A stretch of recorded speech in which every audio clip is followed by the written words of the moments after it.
What's going on, everyone? Welcome back to the RedBeard Outdoors podcast. I'm Jonathan, your host, and today we've got a Canadian friend of mine who does a phenomenal job getting outdoors, loves raising Labradors.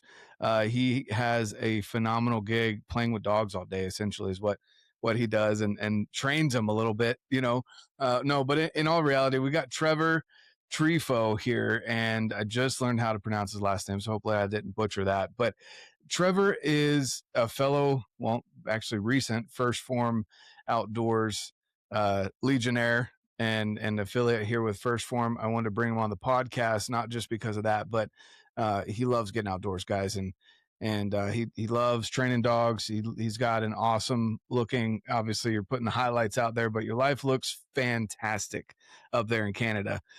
Makes me almost want to move there sometimes. So, with that being said, Trevor, for people that don't know who you are, who are you, man? I'm a Canadian hunter, actually. I spend a lot of time outdoors. I'm huge into the hunting dogs, and I take a lot of pride in producing dogs for veterans and first responders that need a pal to lean on, but they also want to hunt. That's awesome. That's a good way to put it. And very, very. I was going to ask you what you train them for, if they're bird dogs or what. So, um, that's cool to have. Are they considered service dogs then at that point? A lot of them are, yeah. So if Okay. they're going to go for service dogs, then training is a little bit different. And I Hmm. do a few of them a year, and then the rest of the time we're hunting. We're hunters first here. Yeah, no, for Yeah, sure. That's awesome. And yeah. Alberta is definitely one of the parts of Canada that we would love to absorb into the US. Not that you want to be a part of it right now, but Alberta's got a lot of opportunities. I see a lot of people going up there for mule deer. I want to say there's elk up there as well, definitely bears. Um, just a lot of good hunting opportunity up there. So I guess walk us through a little bit. First off, Trevor, how you got into hunting with, obviously people don't think hunting when they think of Canada, unfortunately, but I know the western side of Canada has some amazing opportunities. How you got into hunting, and then of course how you got into to dogs. We'll get into that a little bit here, but yeah, where did you start with your hunting career? Well, as a kid, obviously I did a lot of stuff with my dad. He wasn't really into big game. He did a lot of animal control, predator control for fish and wildlife, and a lot of trapping. So I got to go with him to do all that. And that was my first start into the outdoors was that. Um, you know, Jumping forward, he got really sick and couldn't do it anymore. So I was able to take over his trap line when I was 12, and he would just have to, verbally tell me how to do stuff and kind of sort it out on my own, put a lot of miles on foot with my sled. And I got into it that way. But then after he got real sick, I got out of hunting. And it wasn't until I was like 20, 21, I got back into it. I decided to, you know, get into bow hunting. So it was a new challenge for me, and I took that on really seriously right out of the gate. So, That's awesome. So I yeah. guess let's back up a little bit for people that don't know what a trap line is. What is a trap line? Trap line, well, for him here, his trap line was a lot of badgers and taking care of the predators like coyotes and wolves and fox and things like that. So it was management. And then he would also do complaints, like if there was even beaver complaints were building dams and flooding certain parts of towns and that. Then he would go in and wipe out a bunch of the beavers to get the things back in order. So I'd go for that too with him. Okay, awesome. So with those trap lines, I mean that's some pretty tedious work. And then yeah, I know here you're required different states require different time frames, but within a certain time frame you're required to check your traps. That's more for the humane aspect of it. I know when people think of coyote traps or fox or whatever, they don't think of it as very humane. I guess walk us through that a little bit too with the trapping. Obviously, it's a way to maintain predator population so they're not devastating the you know the prey. But with trapping, why is trapping so essential? And then kind of the walk us through the it's hard work. It's not easy. You don't just set out a trap willy-nilly and something pops into it, right? Like, Yeah. so walk us through a little bit of that. So the humaneness of it, like what are the steps you walk up on an animal within 24 hours of it being there because you checked your traps the day before or whatever, two days maybe. There's an animal there. What do you have to do to take care of that?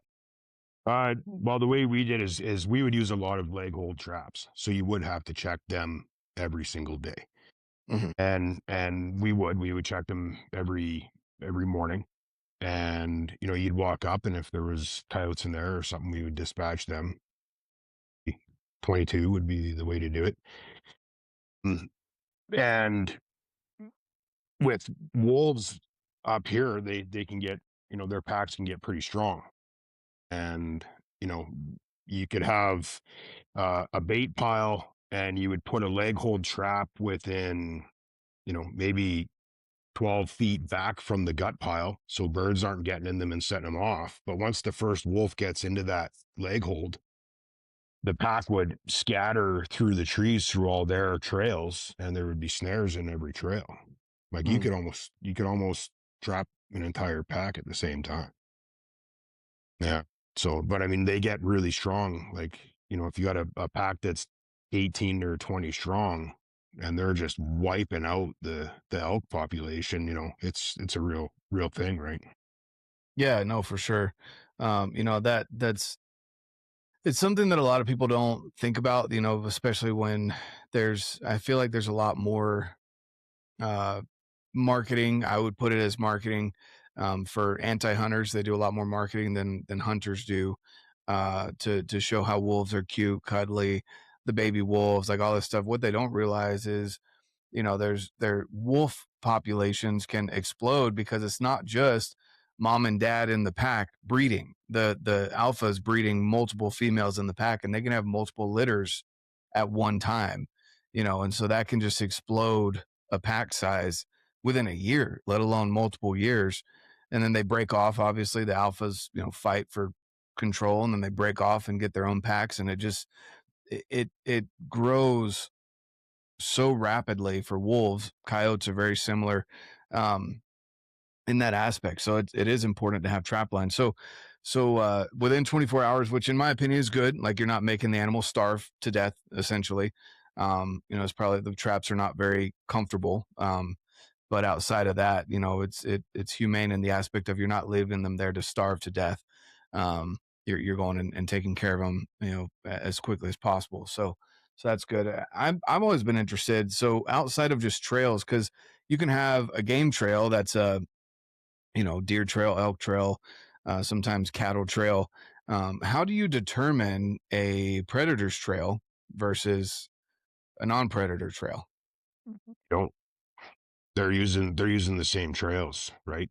But when they're running lower to the ground with their head forward and down. So you'll set your snare at a certain height, and you know it works out pretty good. And if an elk runs through there or a moose, usually they just knock it down anyways. Yeah, Gotcha. yeah. And then with leg, and this is the one that kind of, I guess, I wouldn't say freaks me out, but I would be constantly nervous or concerned about the leg hold traps. Where like you think of the traditional bear trap, right? With the snare or not the snare, but that clamps down on the leg. How do you avoid elk and deer with that? Well, I've actually never caught an elk in a trap or a Okay. deer. Just I mean, I've heard of guys catching them, but I've never actually had it happen. Yeah. But the way they design a trap now is the jaws don't close; they close tight up around the spring, but then there's a void through the center of the trap. So what happens is it closes up over their leg, but it doesn't break the bone, and it holds enough where they can't get whatever you've got in there. They can't pull it past there like a joint, you know. So it doesn't break the bone. The old days they used to break the bone and they'd spin around and twist their foot up and be gone. So they Mm. design them now that doesn't. doesn't happen. And then we also add a spring to the trap, and we add another swivel onto the bottom so that they can spin. They can do just keep spinning, and it doesn't get tangled up. And then when they do pull, it's not a direct shock on chain. It's got that spring there to keep it. Yeah. So Yeah. is that then just, I mean, without a lack of better terms, but is that just sheer luck that you didn't catch anything? Like it just seems, Yeah. yeah, it seems like that would, if you're using the same or very similar trails, Well, we don't that use leg holds on the trail. oh, okay, Yeah, that would just be at a bait station, right? So gotcha. it would be off a bait, and you keep it back so you don't catch the birds because they Okay, land all around there and the wolves will walk around. But like even coyotes, it'll be on its own bait station. We'll drill a hole in the ground on an angle, throw your bait down there, put a little, some logs and stuff in the way for them to have to actually step into the trap. okay, But I've never actually caught anything other than, okay. you That know, makes more sense. yeah. Yeah, I've actually honestly always wondered about that. So that makes a lot more sense. So there is an art to it, guys. It's not just laying out like leg traps. You know what? Um, mm, Coyotes, you'll do all the proper steps. You'll boil your traps in logwood crystals, you'll wax them, you'll not have any scent, you'll do everything properly, and you'll come out and sometimes your traps will be unearthed like a geologist brushed it off with a brush, and the coyotes just dug out your trap because they still know it's there. Like there is an art to it, but yeah, they're wise. huh, that's cool. Brief interruption here. I just want to let you know that right now, First Form has a phenomenal offer, 30 days free in the app that I personally use to check my food. As you can see there, this is my day so far today. But the app is super simple, guys. You get into the app here and you're able to track activity. You're able to track workouts if that's what you choose. If you don't have a program, you know, like the First Form Outdoors. This one's the at home body weight. Let's see, we can go through. Anyway, you can browse all the different options on here, such as outdoor workouts at home if you have limited amount of weights or whatever it might be. If you're in a full gym, whatever, guys, there's so many programs in here available already ready for you. And of course, you can get a coach as well. So if you're looking for all of that in a great community, sometimes there's challenges in here like steps challenge, things like that. Guys, if you don't track it, you don't know what's going into your body. I'm guilty of that myself. I've been there. I'm changing things because I feel like personally I have failed my family in the health department. I hit the gym every day. Nutrition is a big thing that I have let fall by the wayside, though. So, being more productive in the gym and more productive in the kitchen, both combined are going to end up with phenomenal results. I want that for you as well. So, definitely head over to well, first off, pinned comment down in this video. Go to that to get 30 days free with the First Form app.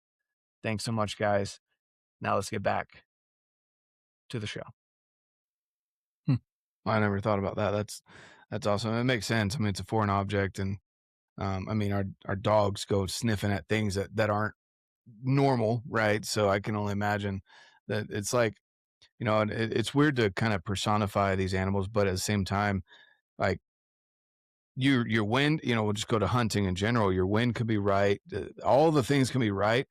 And those animals are so instinctual. It's like you getting a gut feeling when you walk into your house or in around your neighborhood or somewhere that you're very familiar with on a regular basis. You walk in, you get a gut feeling something's not right, even though nothing, no alarms have been triggered, no doors are broken in, nothing. You can still just kind of sense, okay, something's off. Animals are similar. You walk into their bedroom or their living room or their kitchen, and it's that they'll notice if they're, I guess, if they're focused at all on their feelings, that's what happens sometimes. You could do Yeah. everything perfect, and Oh they'll yeah. they'll still get that gut feeling. So, They'll um, find you out. Yeah. yeah, exactly. Well, that's cool. So, started trapping, which is not easy work, and then obviously, these animals are not happy when you're coming up on them, in a trap. So even if you do have that 22 to dispatch them or to finish them off, it's still, I mean, can't be easy to do as a kid. So that's some hard work. Kudos to you, and then for your dad teaching you how to do that. Um, and then you got into bow hunting. You said a little bit later. So let's talk about that. What drove you to bow hunting versus rifle hunting to start? I don't know. Like when I was a kid, I had a longbow. It was just a old cheap fiberglass longbow, and I was pretty good with it right out of the gate.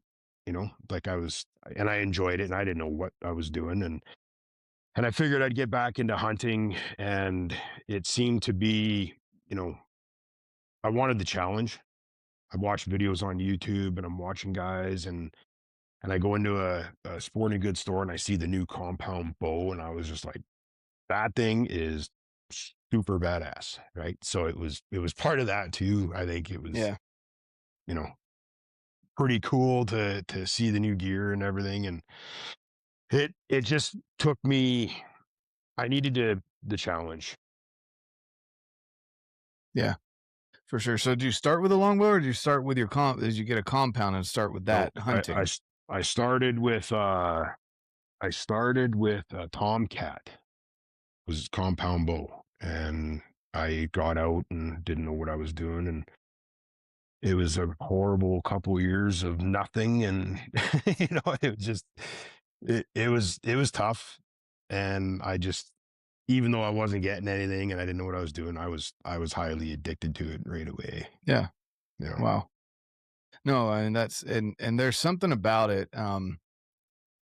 Even I mean, it's just different from rifle hunting, which rifle's a lot of fun. I always joke with my buddies because they'll joke about 6.5 Creedmoor's the man bun, yada yada, whatever.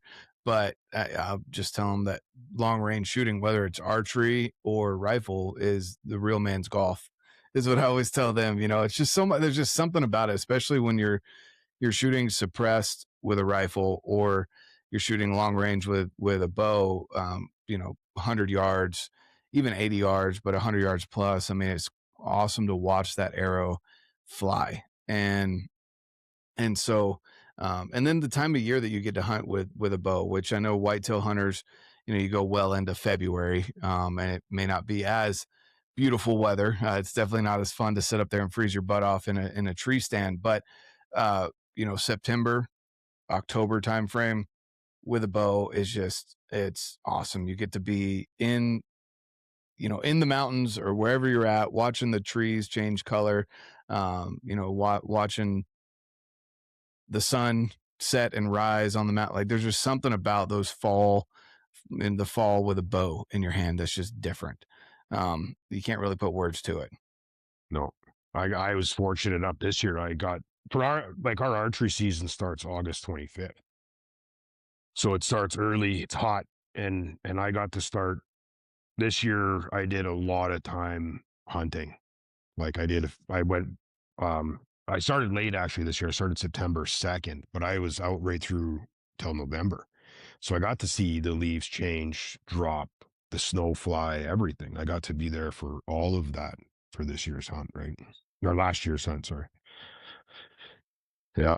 That's Yeah, and it starts early here in Utah too. I wish they would move it because we get cut off in the middle of September for archery. But yeah, we start middle of August, which is stupid hot, until middle of September, which I've had it where I've woken up with inches of snow on me the last couple days, even in the middle of September. If you're up there high enough, 10,000 feet, 8,000 feet up, which I guess up there in Alberta, do you guys have? I know you've got some beautiful mountains, but what's the average elevation that you're hunting at usually? Well, I think just where we are as the prairies, I think we're 1100, and then you can get up into the mountains. But I spent a lot of time in the rivers. I love hunting the rivers. You got elk, moose, bears through there. Just, I love it. So, you're at 1100, but then you go down into the rivers and stuff, and it's, yeah. And up north, I mean, you get the cold. We get really cold here. Yeah. We get a pile of snow. Well, I bet. I mean, and right now, you guys are getting beat down pretty hard, aren't you? No, it's actually pretty nice right now. Eastern Canada got hit really hard, but Oh, Alberta, that's what it was. yeah, we weren't too bad. Actually, I was in shorts most of the year this year. Oh no. It's like -10, and yeah, it's not enough Yeah, to, yeah. So that's it awesome. wasn't too bad, Yeah. but the weather changed. Like you get hot, and then around November you might go from plus 15 to 17 Celsius in the evening, and when you wake up in the morning, it's -15. Hmm. Hmm. That's a bit of a shock on the system, right? Yeah. It's a huge Yeah, for drop, sure. and so and the humidity, then you're just chilling your bones or frozen first, right? Yeah, I was gonna ask if it's a dry or a humid weather up there. It gets real dry, but Mm, early in the year, it's pretty humid. Yeah. I gotcha. I gotcha. That's awesome. So you got into archery hunting. Yeah, I mean, you've posted some recent builds, on rifles and stuff as well. What how long did you archery hunt before you picked up a rifle and started doing rifle hunting, or is that mainly for predators? Where does that fall in for you? Well, I did a lot of rifle hunting for predators when I was young. We were running 22 250s as a kid all the time, and then I that was it. And then when I picked up my bow, I only ran my bow until this year, or sorry, 2025 is when I got into the rifle. So I had a few companies reach out and stuff, and they wanted to see some long range hunting. It's getting pretty popular around here. So I had a 300 PRC built, and then I ran that. It's pretty cool. I got to learn a lot. I had to relearn every single thing. Actually, I learned more than I've ever known, but I got to learn a lot of stuff last year about it. And the first part of the hunt was with the 300 PRC, and then I ran home, and the guy that built my rifle decided to build me another one, so he built me a 22 Creedmoor, Hmm. which is that thing is a rocket, and I got to use that on my whitetail this year, as well as That's some awesome. coyotes, and yeah. But I really enjoyed it. I like the long range bow. It's fun. Like I shoot my bow on average 80 to 120 yards. Hmm. And then getting into the long range shooting was just, I'm like, yeah, that sounds pretty interesting to me, you know. Yeah. Yeah. So No, for sure. I mean, man, that's let's go back to archery there for a minute. Long range, I guess what would you consider long range hunting from people that you've dealt with, that you've talked with, and then your own personal experience? What's kind of your limit as far as um you hear a lot of trash talking about it from all different kinds of people, and it's like, you shouldn't be, um, you know, shooting a moose with a bow no more than 40 yards. And I get, in the old days, that would be the ideal thing. But with the mhm, technology and the speed and the power and everything we have now, I shot my moose in 2024 at 67 yards. And I shot my moose in 2025 at 72 yards, yep. you know, and confident. I'm not worried about that. It double lunged him, and he didn't go anywhere, you know. Yeah, let's talk about that for a little bit as far as, this long range thing. I mean, I know whitetail hunters. It's so interesting to me because I had an experience in Texas where I just looked at it so differently um, than the people that I was hunting with that were mostly whitetail hunters. And they were almost unhappy with me for some of the shots that I took. They didn't want me shooting past 25 yards, and this is over feeders. They didn't want me shooting past 25 yards. And I had a couple shots where I was wanting to test broadheads for myself, not any promotional content or anything like that, just for me personally, to discuss why you do and do not take certain shots. And they were almost upset with me about that. Like, I don't say almost, like they voiced they were unhappy with it. And I'm like, I mean, I came home with 9 whitetails. Yeah. because there wasn't really a limit that they had set. And I mean, we've got all the meat in the freezer. Like I was stoked out of my mind to come home with over 200 pounds of meat. Biggest whitetail buck I've ever shot, and things like that, and all within the parameters that they had set. But it's just interesting to me because for me, I'm like, it was a, I don't want to say scientific because I didn't really set standards in a way to make it a scientific study, but like I was taking hard quarter two and I took one hard quartered away shot. And I don't know, man. It's interesting. I killed my mule deer this year at 80 yards, steep uphill shot, like things that I know I'm capable of and setting those limits. But you talk to some people, like you say, and they just have a whole different mindset about it. And I don't understand why people get upset about it unless they've had a bad experience maybe in the past that didn't work out for them. It sounds like you had a great experience with your moose. So let's talk about that. How do you set your limits with your archery experience? You shoot out to over 100 yards consistently. Do you shoot broadheads out that far? Yeah, I do. Okay. And are you a mechanical fixed mixed bag? Where do you I go with? was a I was a mixed bag for a while, but now in the last 2 years, I've been running mechanicals because I do a lot of bear hunting, and mechanicals just ruin bears instantly. Like Oh they yeah. open them up so well, and I hunt alone, right? So when I shoot a bear with a mechanical, they're not able to just bleed into the fat in their fur. Like it opens them right up, and when you double lung a bear with a broadhead that's inch and a half, they're done. You know, they're not going anywhere. So I like them for that sense, but I also shot my last two moose with the exact same setup, and honestly, I'm not changing it. I love it. Mm-hmm. You know, Mm-hmm. as far as reaching out, moose is pretty big, and I think at 80 yards, I might draw the line for moose. I can make the shot. I want to make sure I got the power to still be able to get both lungs right. Yeah. Exactly. So Exactly. elk is the same. Like I've also shot elk frontal shots. Mm. I'm confident with my shooting and with a mechanical and a frontal shot on an elk. They're not going anywhere. You know. Yeah. Yeah. So yeah, let's definitely talk about that. So first off, with bears, I haven't shot a bear with a bow yet. I want to eventually. I know there's some really good hunts up in Alberta too, as far as outfitters and such that eventually I'll get into. Right now, it's more calendar constraints than anything. But um, with bears, they don't bleed a lot unless you really open them up because of their fur being more sponge like, plus their fat content usually is a little bit higher. And even without that, just their fur soaks up the blood so well. So a you definitely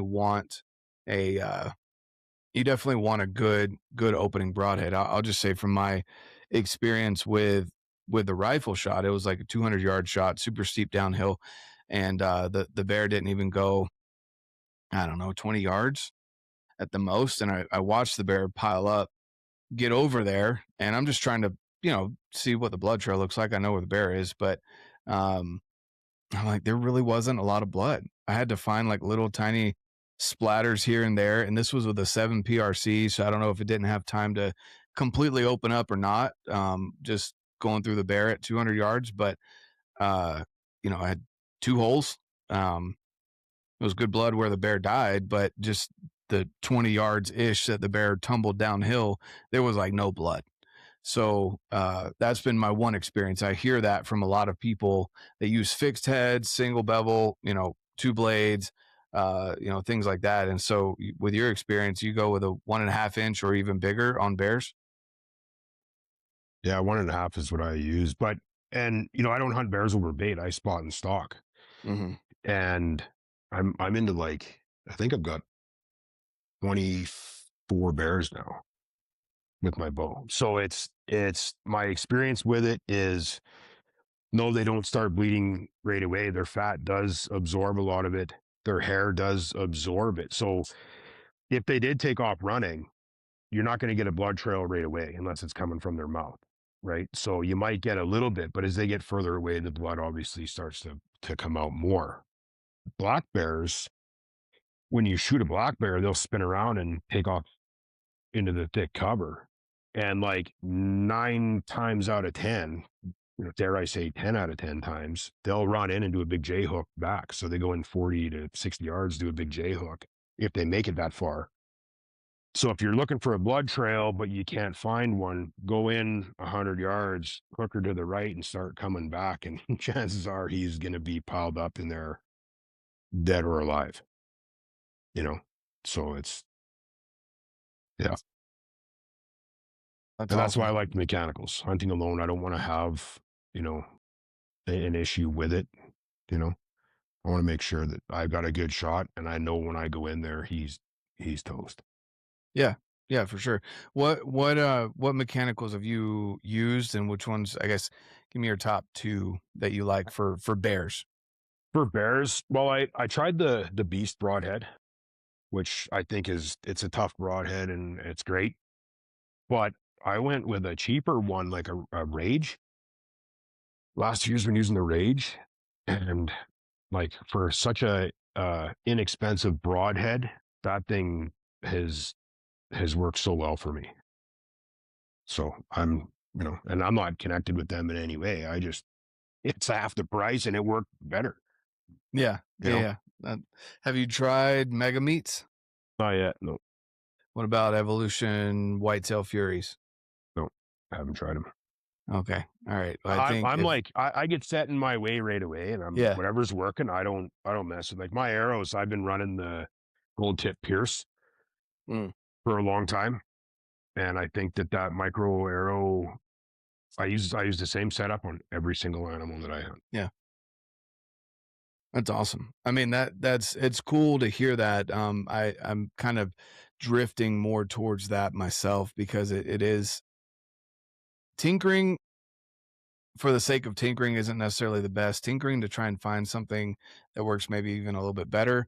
But I've found consistent success with certain setups, and it's hard for me to want to go away from those once you find things that you like, and I've got man, I when we went to that whitetail camp, I didn't realize how many different broadheads I had until I brought them just in case people wanted to try them. I'm like, again, one, you don't have to buy them from me. Two, I'm not technically affiliated with the majority of these companies here. So, you know, test whatever you want. I don't get any benefit from it other than seeing you have a successful harvest of a deer, and you got to try something that you didn't have to go buy a 3-pack or a 6-pack of something that you didn't know was going to work. So, um, but yeah, man, I keep going. I've actually never tried Rage, to be honest with you.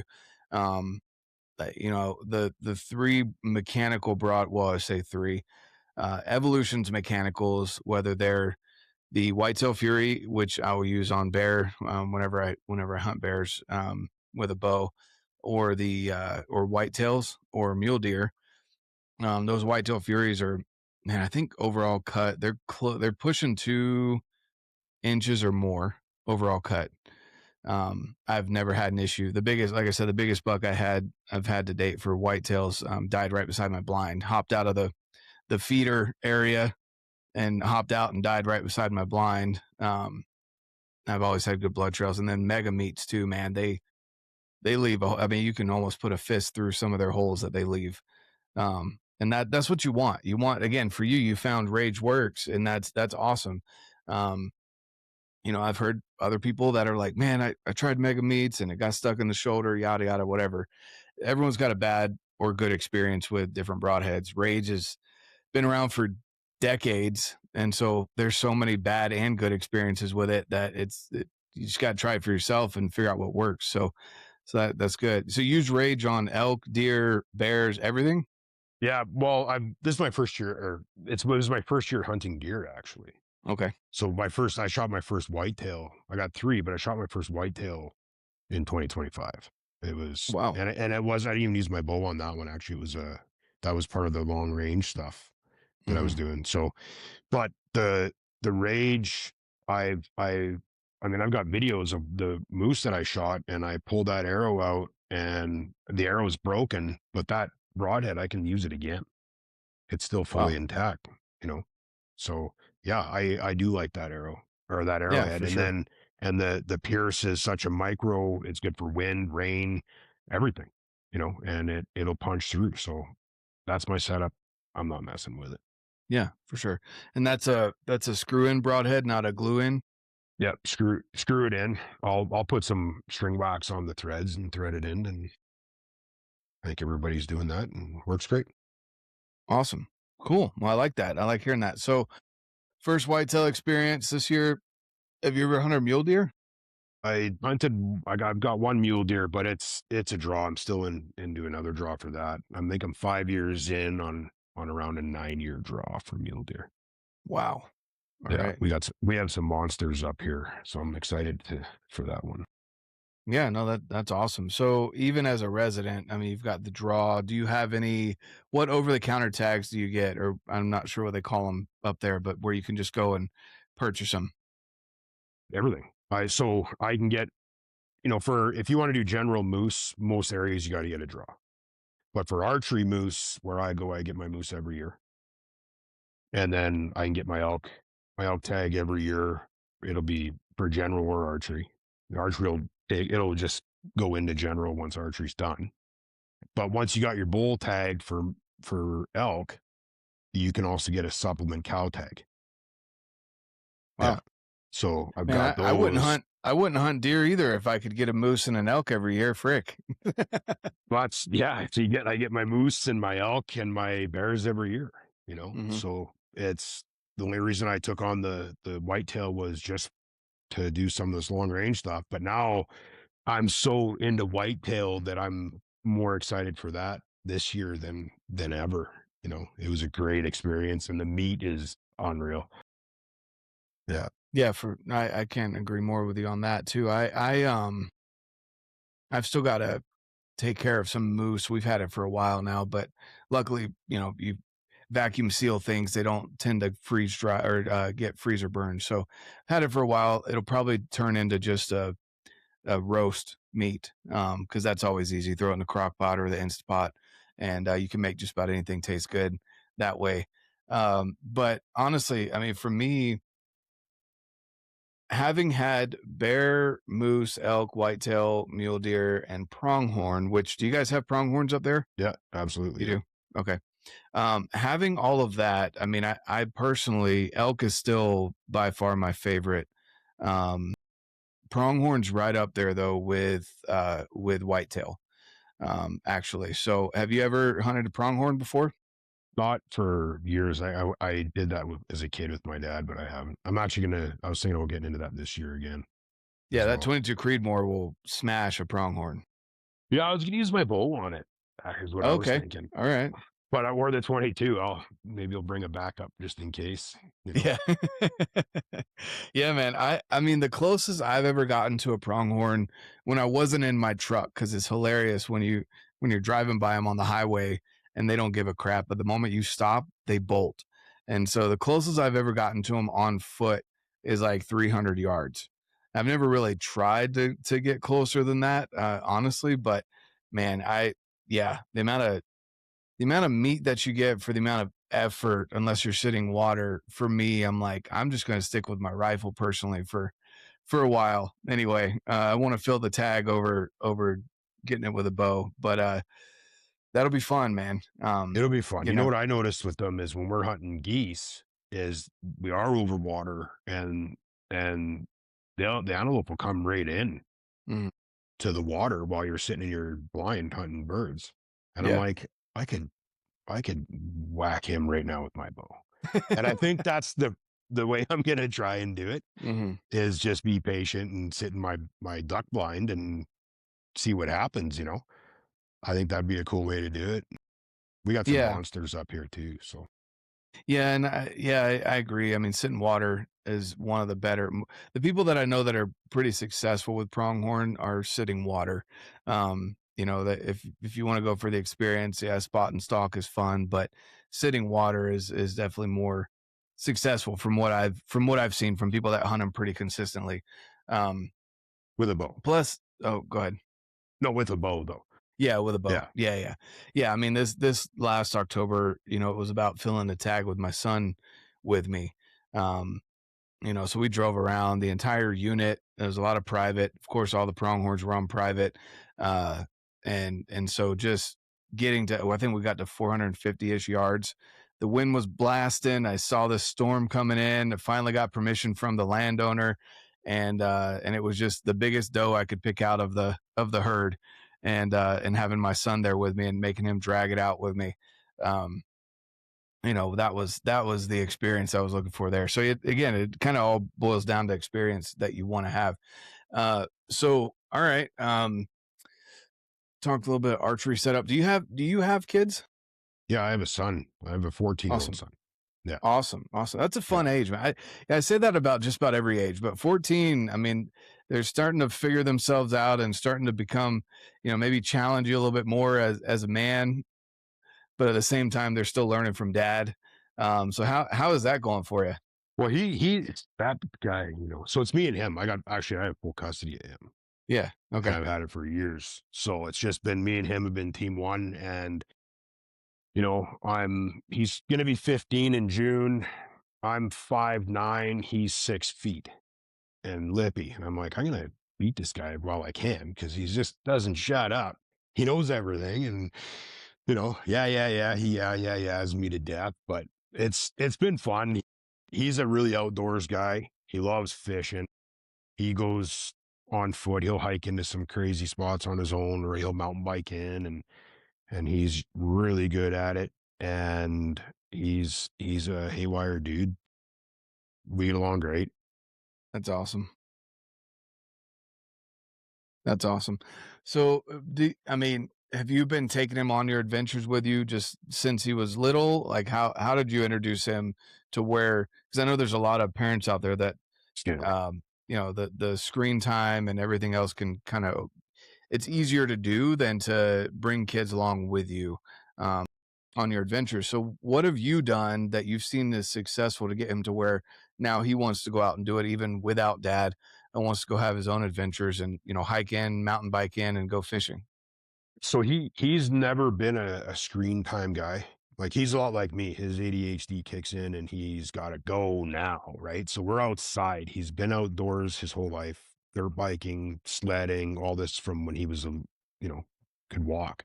So I've had him out doing all the things. Hunting wise, we went a few times when he was younger, and you know, you get hiking and 20 minutes into it, he's like bored, right? So I think fishing dads have it better with their relationship with their kids as a young age because there's more success with fishing quicker, faster. So I got him we did more fishing.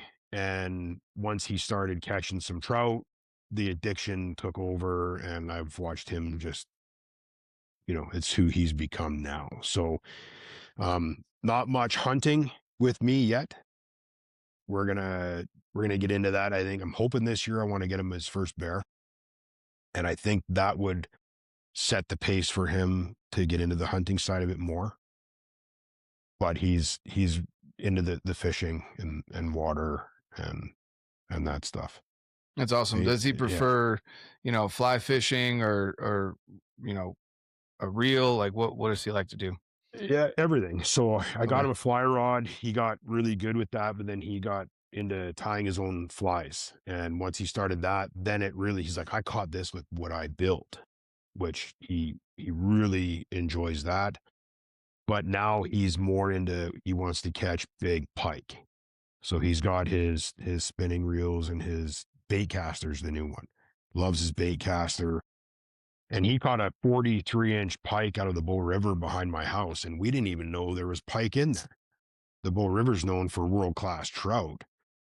He got this, you know, and now he's catching them all the time. So, and he's gotten really good at it as far as when he fishes with his buddies, they're all trying stuff and they're not catching anything. And he's like, no, the water's dirty. You got to use a chatter bait, something that makes noise. They can't see it. And his buddy's like, you know what you're talking about. And he's just hooking them. So That's awesome. it That's is awesome. awesome. Yeah. Seeing him figure out his own way and his own methods. That's really cool. That's really cool to Learning. hear. Yeah. Yeah. Yeah. I'm pretty proud of that. Yeah. No, that's awesome, man. Sweet. Well, I guess let's dive into your dogs, the labs that you have. So, your puppies are all over the place. You brought up at the beginning of the episode just talking about how you train them for, you know, first responders, people that are needing a buddy, but also want to go hunting. So what do you do as far as training goes? What's the main purpose behind it? I know you said you do some service dogs, but what's the main bulk of what you do? And I know you're having a litter coming up here soon, from Yeah. what I understand from your dog named Storm. Um, so walk us through that. I mean, what got you into dogs first of all, and then why do you continue to have these litters and then train them up for people? Well, I've always been into dogs. Like I bred pit bulls for a long time, Mm, like almost 20 that's an years. interesting breed. It's an interesting breed, and it was as I got a little older, I'm like, I don't want to deal with this anymore because it's they're fabulous dogs. They're the most human tolerant dog on the planet, but you never know what they're going to be like with other animals. It's hard to breed out any aggression. So, and my lifestyle is more hunting, and labs are one of the toughest dogs I think in the world. Like they'll go into stuff I would not think about going into, and they'll gladly go into it, you know, thorns, thick, ice, water, all of it. So I really got into them on that, and it really helped me get into the hunting industry as well, you know, as a career. Because I was a welder for years before. I was a welder in the oil field. So it really took a turn once I got serious about it and I seen what they were doing and what they can do, and then the people that started wanting them, you know.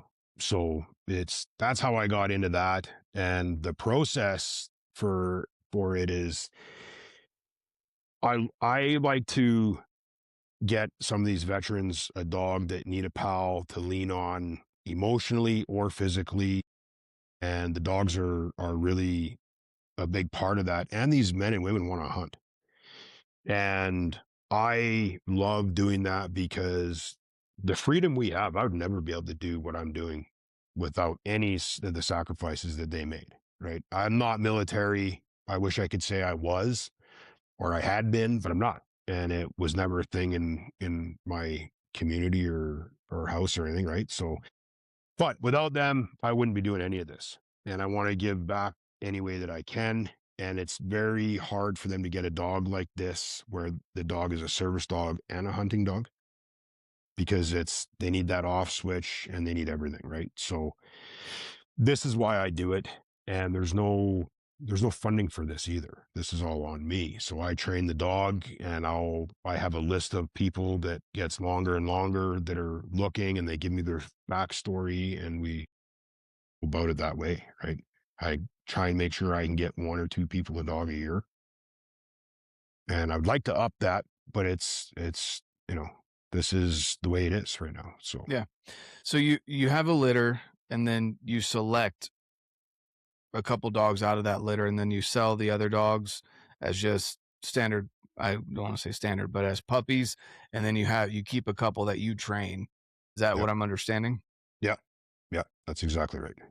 Gotcha. And do you So do, just for people if they are interested out there, do you do like the um what was it, AKC certified, all of that, or is it you don't mess with that I don't bureaucracy? I don't do that anymore. He used to do like the field trial stuff. I don't do it anymore at all. There's a lot of drama there that I don't want any part of. Yeah. And I keep my head down from even other lab breeders. I don't want the drama. I do it my way. My way works, and I do it correctly, and it's been great. So I don't do that. We're hunters here first. Dogs are hunters first, you know, and they're raised and bred to be labs. So they out of the same litter, you'll get a dog that can hunt. It can be a family dog. It can go. My dog LT's going to be 5. She's got around 40,000 retrieves under her. That includes from the beginning, dead birds, dummies, live birds, everything, her whole life. And she'll go hunting all day, and then she can go to a children's hospital and hang out with the kids. That's what I breed for. So when you say hunting dogs, it's mainly birds. I mean, okay, perfect. So ducks, pheasants, whatever else. Yeah, cranes, whatever. Wow. Cool. That's awesome. That takes a lot of time and dedication. Labs are not I, I I wouldn't say easy to train. They're very high energy, very much work dogs. And some labs, I'm sure you've done what you can to breed it out, but some labs can be as dumb as a sack of rocks, whereas others are real smart. So how do you figure that out? I'm actually very fortunate that I'm running 9 generations now of pretty smart labs. If you can half train them, they'll meet the other half. And I think the reason why people want my dogs all over the world is they're off switch. When you're hunting, or you're hiking, or you're out on your boat or doing, anything, they're all in. And when you're done, they're done. They shut it right off. They're done. And that's what people want. And that's what I bred for. I want that. With that, I mean, is it, obviously without revealing too much of your training or anything, but is there like a command that you give at that point, or is it they recognize the environment is no longer their work environment? Like, what do you attribute that to? Like, how do I get them to shut it off? You Yeah, mean? because like, you look at Malinois, for example. I would love to have a Malinois, but I'm not stupid enough to have one because I don't have the time to to give the Malinois the energy and attention that it needs because they're essentially cracked out fur missiles is what they Yes. are. So yeah, So a Malinois is what makes trainers look like the White Knight, right? yeah, They're so trainable, and what they'll do is the trainers will get the dog's war rate out, and then they'll go into their training session. And everyone's like, "Oh, your dog listens so well," and it's like, "Nah, I ran it for 2 hours first." yeah, yeah, No one exactly. knows that. The Yeah, labs, they're more of a family dog. They like to shut it off anyways. I know there's some real hunt driven labs that can't shut it off when they're in the house. They're panting and pacing and just vibrating. And I completely got away from that. I i just i'm like I said, I'm running 9 generations of a certain type of dog that just has that genetic in them, and I'm running with it. So, but they also see what it's like in the house. I don't play in the house. Like when we're in the house, like I got 4 dogs right now, probably on my couch, and they're not doing anything. And when I go out there, they'll might put their head up, but I praise that in the house. And if they're being, little shitheads, I ignore them, and they can't stand to be ignored. It hurts their feelings. So you ignore them, and when they're young, as they're just sitting there looking at you, you start handing them treats and getting to build that foundation right away. yeah. No, You that's know, awesome. And yeah, that they can recognize the space. I actually all right, my puppy here, my wife brought him home. She was okay with lap dogs. So she gifted me because I'm the one that wanted a dog, a little what was he, a Cavapoo, so Cavalier King Spaniel and a toy poodle, right? She wanted the hypoallergenic and the all whatever. He's an amazing dog, except for his anxiety when it comes to being out. I call it anxiety. Just he gets so high strung when he's out going for walks, and I've tried everything from um, the I wouldn't say choke collars, but the little ones with spikes, that if he tries to run off, it grabs him, or even shock collars, like the little minimal shock collar that just kind of zaps his attention to turning around, walking the other. Like I've tried everything, and it's to the point where I don't want to take him for a walk anymore. Around the house, he's phenomenal. He listens to commands, he does great, but it's just getting him outside is a pain you, at this point. you don't always have to walk them.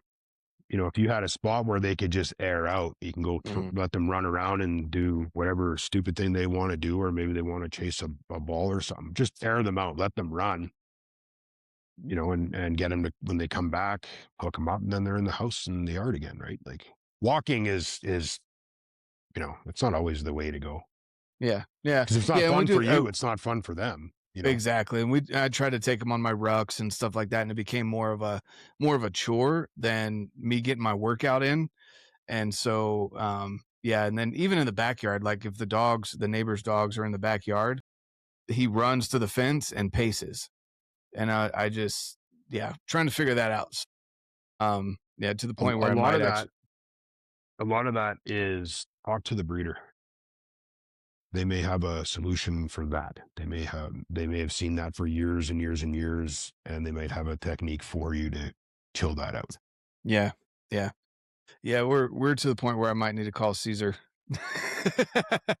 Nah, don't call. They're they're urban. He'll come hold your dog down by his neck or something. Yeah, yeah. Start Whoop his poking you in mouth. the ribs. Exactly. Now you're mad at him Oh, for doing man. that to your dog. Right? Yeah, exactly. Oh, man. Oh, that's awesome, dude. Labs, I had a yellow lab at one point. He obviously was not fit for where we were living, and then we had to move, to a place that didn't allow pets, unfortunately. All I remember is he was fun to play with, but he chewed up all my toys. That that's really what I remember from Sunny. But yeah, labs again. It's cool that you found and have been able to stick with some really smart because they really are amazing dogs. You just like with any breed or even with humans, you've got some really dumb ones that you can come across. So Yeah. it's good that you've had that through 9 generations. So with that, I guess, when you go hunting or when you leave, do you kennel them? Like, how do you are they cool being at the house without dad there? Like Oh what? yeah. Yep. No, Okay. they're good here. They're here. You know. So they have their life here and they do their things. So they're good. They're really good. And I don't have a schedule with them. Like I think when people have a schedule with their dog, then they get the anxiety and all these things when they're not eating on time. And if you have an outdoor lifestyle, feed your dog at different times throughout the day. Because if you feed them every day at 5, they're going to be bugging you at 5. Spread that out, leave them home more often, come and go more often, really get them used to it young. And, your training is training, Yeah, regardless of what it is. And that's part of the training. that's awesome. So I guess let's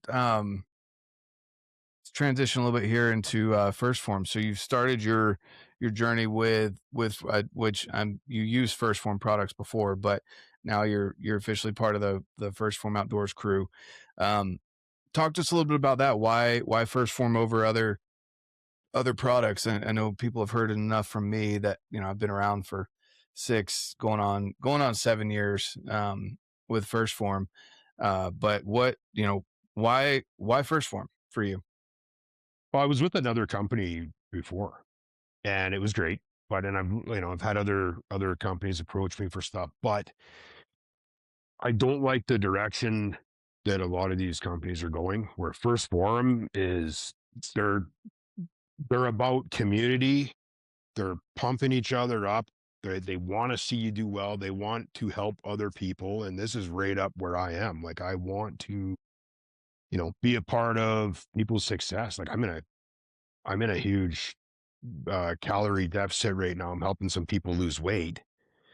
And this is where First Form got my attention the most is because when people reach out like, how do I lose this weight? Instead of me giving them a program and telling them, I decided to lose the weight with them. So now I'm dropping 50 pounds that I may not have, but I'm going to see it through. And I think that when you do it, you know, anybody can accomplish anything with help. And that's my mindset. And I think the mindset where First Forum is like, they want to see you succeed. They want to see people do well. They want to see people be healthy. It was really, really what I was noticing the most, versus the other companies just they're not, they're not like that, I wasn't feeling it anymore. And, this is a huge part of my mindset. Yeah, for sure. And there's, I too was with another company before First Form, but I was drawn to it through the community aspect, which, previous company, which we both worked with the same previous company, but they're great people, and it's funny because they're 10 minutes north of me here. They do have some community aspect of it, but there's a different energy about First Form, in a different group of people, and everyone wants to see you succeed. It's not crabs in a bucket mentality at all. It's they all want you to lift with them, and when you have a success, they congratulate you, and vice versa. You congratulate them when they're winning, and the community aspect behind it is phenomenal. I mean, they on top of that, they launched the Mountain Proof program just recently, which is pretty cool, in the app. So, you get the app even for the bare bones without a coach, bare bones minimum in the app. You get your training programs that you can have um, already built there for you, right? So you customize them based on your weight, or if you need other alterations to the workout. But the fact that there's specific workouts for the outdoorsmen and women as well, not just high rocks or CrossFit or the traditional weightlifting, but you're training with a purpose to get outdoors. That's a big deal as well. So all those things are pretty awesome with First Form. And if anyone, have you ever been down to headquarters in Missouri? Not yet. No, Oh man. All no, right. not, Well, I'm looking at it though, and I'm like, I gotta get out there and experience that next. again, even when no one's in the building, if you're able to go in there when it's, just very limited people or no one there, it's even the energy can just be felt. You're talking about how labs sometimes will just vibrate in the house because they want to go somewhere. Like that building is something different. It's almost like how people describe pyramids that have that energy that you can just feel walking into the pyramid. It's very much like that. They've built an awesome community there, um, that are trying to consistently push you to be better. So that's really cool. Well, awesome. Is there anything that we haven't touched on that maybe you want to bring up, you want to talk about? I think we covered quite a bit. I mean, we could swing back later on and get into the other stuff one day too, I'm sure. But that was we covered quite a bit, and Yeah, no, for yeah, sure, man. And this is the first time we've talked on the phone, or even in any aspect outside of messages. So it's good to have you on, man. Where can people find you if they're looking for, whether it's because obviously you said internationally, so if they're looking for a pup, all the way to just getting to know who you are and finding you, where can they find you? yeah. Well, my Instagram, they can find me on there at Trevor Trifaux, and my website Spell that for is people that can't all spell right. the Yeah, it's fancy Canadian T way. R T R E V O R TRIFAUX is in Xerox. And my website, compassgridlabradors.com. Sweet. I guess last thing, how did you come up with Compass Grid? Was that from? It just, I mean, I was looking for a name that kind of suited me. And it's, I'm always on the grid and I'm always out exploring. So it kind of, went hand in hand. And the dogs, same. They're always on the grid and they're always exploring. So Compass Grid Labradors. Yeah, perfect. I love it. Well, sweet. Yeah, guys, definitely go check out what Trevor's got going on. Again, if you're in the market for a well-trained lab, all the way to just getting to know who Trevor is. Maybe you're up in Canada, um, you know, figuring out your hockey game for the next 4 years, or I had to throw that one in Yeah, yeah, there. yeah, yeah. All right, silver looks good It's too. Didn't it, they get a little stuffed animal or something? I saw that and I was like, "What the frick are they handing I, out?" I think the look on their face, they were the same. They're like, "What the heck is Yeah, this?" and I Right? didn't even see what it was. I need to go look and see what it was, but I saw that come across. I'm like, that has to be AI.